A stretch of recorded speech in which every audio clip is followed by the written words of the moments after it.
आकर भीख मांगते रहोगे सड़क पर। हाँ, ये मत भूलो अंकल, हर कुत्ते का दिन आता है, मेरा भी आएगा। मैंने भी लॉटरी टिकटें निकालना शुरू कर दिया है। आज जिस दिन लगेगी ना तब आके मुझे बता देना। और तू चल सॉलिवर को आज बता देना। तो गाइस फाइनली वो दिन आ गया जब हमारा स्टीवन ये बात बोल सके, अभी मजा आएगा ना भिड़ो। और जहां पर भाई इस एपिसोड से हमें एक ये भी सीख मिलती है कि डोंट जज a book by its cover, यानी कि नेवर जज a book by its cover, यानी कि कभी भी इंसान को उसके रहन सहन से मत देखो बल्कि उसकी नॉलेज से देखो। अरे सॉरी भाई, आज का तो मैं इंट्रो ही करना भूल गया। सो हे गाइस, मेरा नाम है दक्ष, आप देख रहे हो मार्वल नर्ड यूट्यूब चैनल। तो गाइस आज की इस वीडियो में हम ब्रेक डाउन करने वाले हैं मून नाइट के 3rd एपिसोड का, जिसमें हमें स्टीवन की बहुत बड़ी अहमियत दिखाई गई है। और इस अहमियत को जानने के लिए भाई इस वीडियो को एंड तक जरूर देखना, आपको पूरा का पूरा पता चल जाएगा कि इस एपिसोड में भाई स्टीवन की कितनी बड़ी अहमियत देखने को मिली है। और जहां पर हमें इसमें मार्क स्पेक्टर की तीसरी आइडेंटिटी देखने को मिली, यानी कि उसका दिखाया तो नहीं मगर उसका एक ईस्टर एग देखने को मिल गया है। तो चलो गाइज, अब ज्यादा टाइम ना वेस्ट करते हुए बढ़ते हैं अपनी वीडियो की तरफ। मगर वीडियो शुरू करने से पहले भाई सबको पता है, वीडियो को लाइक कर दो, और भाई चैनल पे नए आ गए हो तो भाई चैनल को सब्सक्राइब कर दो। उसके साइड में जो बेल आइकन का बटन है उसे जरूर ऑन कर देना, ताकि मेरा हर एक अपडेट आपको अपडेट रखता ही रहे। तो चलो guys, let's begin this video.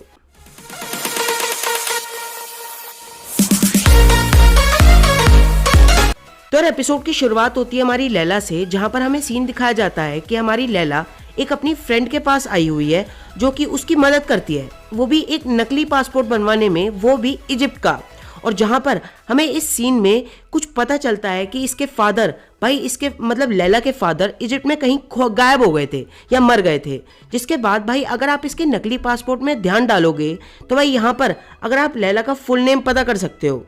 और जहां पर भाई अगर आप इसके सरनेम पे ध्यान डालोगे, यानी कि एल फॉली पर ध्यान डालोगे, तो भाई मार्वल वालों ने यहाँ पर एक कॉमिक से रिलेटेड बहुत बड़ा ईस्टर एग छोड़ा है, मतलब मार्वल कॉमिक से रिलेटेड बहुत बड़ा ईस्टर एग छोड़ा है। जहां पर मार्वल कॉमिक्स के अंदर एक अब्दुल फॉल नाम का कैरेक्टर एग्जिस्ट करता था, जो कि सीधा कनेक्ट था हमारे इजिप्ट से, क्योंकि इस बंदे ने हमारे इजिप्ट की आज़ादी के लिए भाई बहुत बड़ी लड़ाई करी थी और हमारे पिरामिड्स को बचाने में मदद करी थी। तो गाइस उसके बाद हमें मार्वल स्टूडियोज का लोगो दिखाया जाता है। जिसके बाद अगर बात करें भाई 2nd एपिसोड के लास्ट सीन की, तो भाई हमें दिखाया गया था कि आर्थर के हाथ वो स्कैरब लग जाता है। जिसके बाद यहाँ पर एपिसोड 3 की स्टार्टिंग होती है, जहाँ पर हमें दिखाया जाता है हमारा आर्थर पहुंच जाता है इजिप्ट, जहाँ पर उसने उस स्कैरब की मदद से अपने एमिट देवता को ढूंढ निकाला है और वहां पर खुदाई भी शुरू कर दी है। और वहीं दूसरी तरफ हमारा मार्क स्पेक्टर उस स्कैरब को ढूंढते ढूंढते जहां पर वो कुछ आर्थर के गुंडों के पीछे पड़ जाता है, उसी के बाद हमें एक छत पर उन लोगों के बीच में एक फाइट देखने को मिलती है। और यहीं पर हमें इसी सीन के बीच में हमें मार्क की आंख झपकने वाला ट्रांजैक्शन देखने को मिलता है, जो कि हमें पिछले आए दोनों एपिसोड्स में स्टीवन के साथ देखने को मिला था।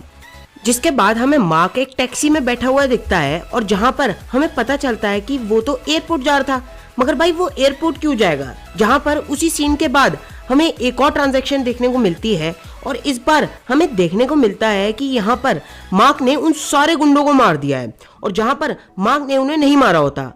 जिसके बाद मार्क स्टीवन से पूछता भी है कि स्टीवन, तुमने इन लोगों को मार दिया है। जहां पर वो रिप्लाई देते हुए कहता है कि पागल हो गए हो क्या, मैं इन्हें कैसे मार सकता हूं, मैं तो तुम्हारे कंट्रोल में भी नहीं हूं, मतलब मेरी बॉडी मेरे कंट्रोल में भी नहीं है। जहां पर हमें पता चलता है भाई यहाँ पर स्टीवन के अंदर यानी मार्क के अंदर ही एक और यानी कि तीसरी पर्सनैलिटी एग्जिस्ट करती है, जिसके बारे में इन दोनों को ही नहीं पता। जिसके बाद हमें मोस्ट प्रोबेबली भाई ये जैक वाली पर्सनैलिटी कहा जा रहा है एज कॉमिक्स, यानी कि जैक लॉकली वाली पर्सनैलिटी कहा जा रहा है, जो कि एक ब्रिटिश है और हमारे कॉमिक्स में एग्जिस्ट भी करता है। और जहां पर इन गुंडों की ऐसी हालत देखने के बाद भाई यहाँ पर ऐसा लगता है कि भाई ये कोई पर्सनैलिटी ऐसी वैसी पर्सनैलिटी नहीं होगी, ये कोई किलर फाइटर टाइप की पर्सनैलिटी होने वाली है, और जहाँ पर ये बहुत ज़्यादा डेंजरस भी हो सकती है। जहाँ पर सारे गुंडों के मरने के बाद यहाँ पर हमारे मार्क का प्लान फेल हो जाता है, और जहाँ पर वो उन गुंडों से हमारे आर्थर की लोकेशन जानने में नाकामयाब हो जाता है। जिसके बाद वहाँ एंट्री मारता है हमारा कॉन्शू, जो कि उसे बोलता है कि यहाँ पर मेरे पास एक प्लान है, मतलब हमारे पास एक ही रास्ता है और वो बहुत खतरनाक हो सकता है। जिसके बाद वो वहाँ पर अपने आसमान को रोशनी की बजाय एक पूरे अंधेरे में बदल देता है, यानी कि एक ग्रहण वगैरह लगा देता है।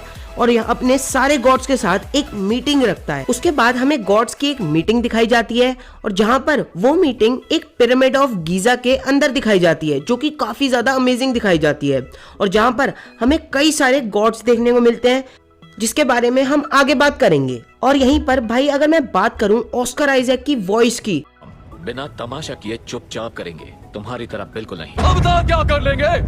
हमें दैवी शक्तियां चाहिए। देवलोक में आराम फरमाना छोड़कर लौट आओ, वरना ये दुनिया खो बैठोगे। तो भाई ऑस्कर की वॉइस लाजवाब दिखाई गई है। मतलब उनकी जो वॉइस दिखाई गई ना, वो बिल्कुल गले में से आते हुए दिखाई गई है। मतलब वहां पता ही नहीं चल रहा था कि यहाँ पर स्टीवन बोल रहा है, मतलब मार्क बोल रहा है, या कोई और पर्सनैलिटी बोल रही है। जहाँ पर भाई उसकी वॉइस बिल्कुल रियल लग रही थी और पता ही नहीं चल रहा था, ऐसा लग रहा था कि सच में कॉन्शु भगवान ने हमारे ऑस्कर आइजैक की वॉइस पर कब्जा कर लिया, मतलब उसकी बॉडी पर कंट्रोल कर लिया। तो अब बात करते हैं गॉड्स के बारे में, जो कि हमें इस मीटिंग में अपीयर होते हुए दिखाए गए हैं। जहाँ पर इस सीन में हमें सबसे पहले गॉड ऑफ म्यूजिक और लव देखने को मिलता है, जिसका नाम होता है अथॉर। और उसके बाद हमें देखने को मिलता है हॉरिस, जो कि गॉड ऑफ सन होता है। उसके बाद आती है आइसिस, जो कि गॉड ऑफ फर्टिलिटी होती है। उसके बाद आती है हमारी एमोनेट, जो कि गॉड ऑफ फ्लेम होती है। जिसके बाद आते हैं हमारे गॉड ऑफ अंडरवर्ल्ड, जो कि इन गॉड्स में बॉस है और जिनका नाम है ओसाइरिस। और जिसके बाद हमें यहाँ पता चलता है कि भाई यहाँ पर हमारे कॉन्शु गॉड की इन गॉड्स के आगे भाई कोई इज्जत ही नहीं है। भाई की इज्जत डुबा दी मैं। भाई इज्जत छोड़ो, कोई औकात ही नहीं है। क्योंकि भाई तुम खुद देखो भाई, मतलब ये ऐसा गॉड है जो कि अपना एक प्रेजेंट अवतार भी नहीं ला पाता, बल्कि उसकी जगह एक अपना एक्स अवतार ला रहा है, जो कि खुद पहले से ही बहुत ज्यादा बीमार होता है। और उसके बाद वो वहां पर उन गॉड्स को बोलता है कि भाई लोग इस आर्थर को रोक लो, नहीं तो ये इस पूरी दुनिया को खत्म करके ही छोड़ेगा और ये उस एमिट को वापस लेकर ही आएगा और वो वापस से तुम पर राज करेगा। जहां पर भाई हमारे आर्थर एरो हमारे मार्क पर यानी कि कॉन्शु पर ही उल्टा नाम लगा देते हैं कि यहाँ पर ये कॉन्शु और मार्क मिलकर एमिट को वापस से जिंदा करना चाहते हैं और जहां पर ये बहुत ज्यादा खतरनाक हो सकता है, तो प्लीज गॉड्स इन्हें रोक लिया जाए। जिसकी वजह से यहाँ पर आर्थर को बाइज्जत बरी कर दिया जाता है और यहाँ पर हमारे मार्क को यानी कॉन्शु को लास्ट वार्निंग दी जाती है, अगर तुमने अगली बार कुछ ऐसा किया, मतलब आसमान को फिर से छेड़ने की कोशिश करी, तो तुम्हें पत्थर में बदल दिया जाएगा। जिसके बाद वहां से सब गॉड्स जाने लगते हैं।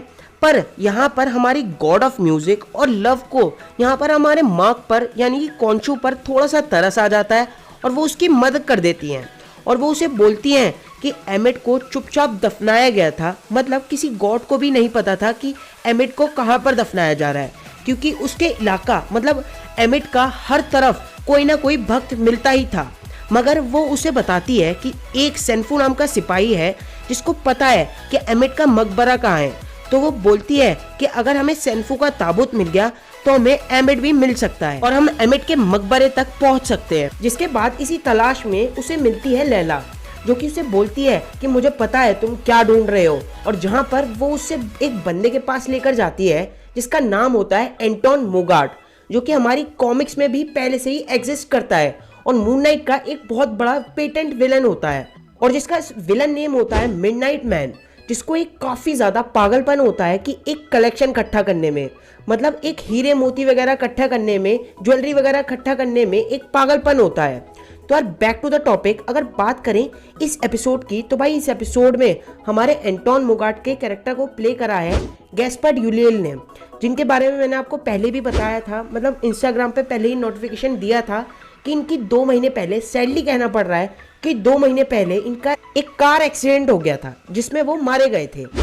तो उसके बाद जैसे तैसे सैक्रोफेगस तक वो लोग पहुंच ही जाते हैं और जहां पर स्टीवन और मार्क मिलकर एक पर्सनैलिटी होकर उसे जोड़ने की कोशिश करते हैं, मगर वो वहां पर कर नहीं पाते, क्योंकि तभी वहां पर एंट्री मारते हैं हमारे आर्थर एरो और आते ही अपनी कुछ पावर्स का एंटोन के आगे प्रदर्शन करने लगते हैं और सैक्रोफेगस को डिस्ट्रॉय करके वहां से चले जाते हैं और कुछ उल्टा सीधा बोल जाते हैं लैला को कि तुम्हारे पिता का और मार्क का कुछ ना कुछ कनेक्शन है। और जहां पर लैला मार्क से पूछती है मगर वो उसे नहीं बताता।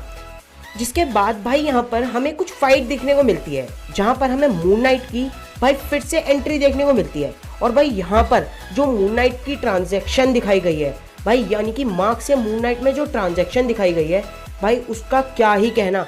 मतलब पिछले दोनों एपिसोड से ज्यादा हमें इसमें फाइटिंग देखने को मिली है। और जहाँ पर हमें इस एपिसोड में ये पता चलता है कि यहाँ पर मून नाइट का जो कॉस्ट्यूम है उसका एक हीलिंग सूट है।